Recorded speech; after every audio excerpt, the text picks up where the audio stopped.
Taxes. We all know the word, we all see it on our paychecks, but have you ever really stopped to think about what they're for?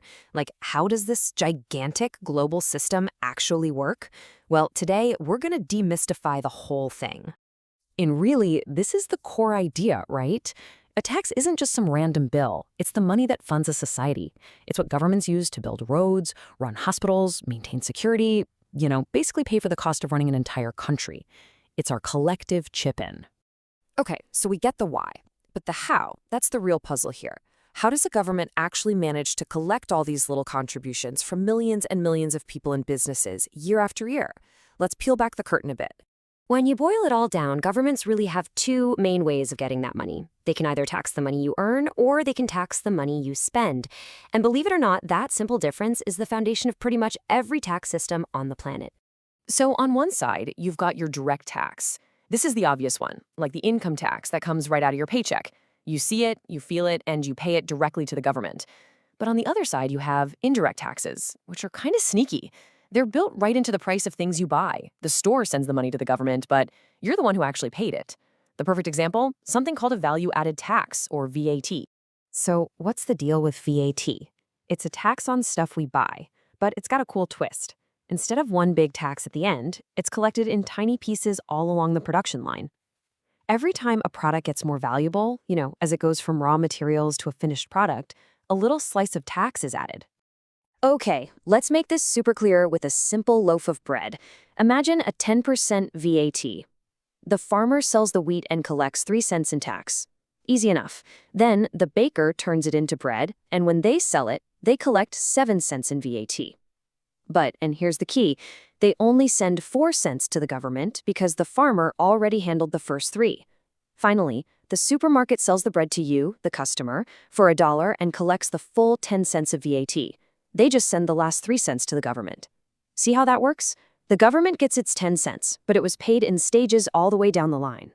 Now, of course, not every little corner shop has to deal with this. There are thresholds. In the UK, for example, once a business's sales hit £85,000 a year, then they have to register and start collecting VAT. It's a way to keep things manageable and focus on larger businesses. All right, so that's how they tax what you spend, but what about the money you actually earn? Well, for most of us, that means we're talking about the yearly ritual of income tax. The whole thing can seem intimidating, but the logic is pretty simple. First, you add up all your income for the year, but you don't pay tax on that whole amount. Nope. You get to subtract deductions, things like retirement contributions or other investments the government wants to encourage. Whatever's left over, that is your taxable income. That's the number that actually matters. From there, you apply the tax rates, find out the final amount you owe, pay it, and then file a tax return to make it all official. And here is a super important detail that trips a lot of people up. Paying tax and filing a return are two different things.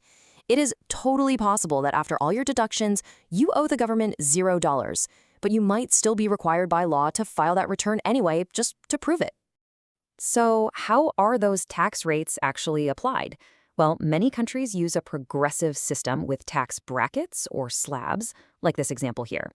Now, this doesn't mean all your income gets taxed at 30%. It means you pay 0% on your first chunk of income, then 10% on the next chunk, 20% on the one after that, and only 30% on the amount you earn above that final line. It's a tiered system. And this, of course, brings us to one of the biggest, oldest debates in all of economics. Is any of this actually fair? The answer? Well, it really depends on which kind of tax we're talking about. Generally, tax systems fall into one of two camps, progressive or regressive.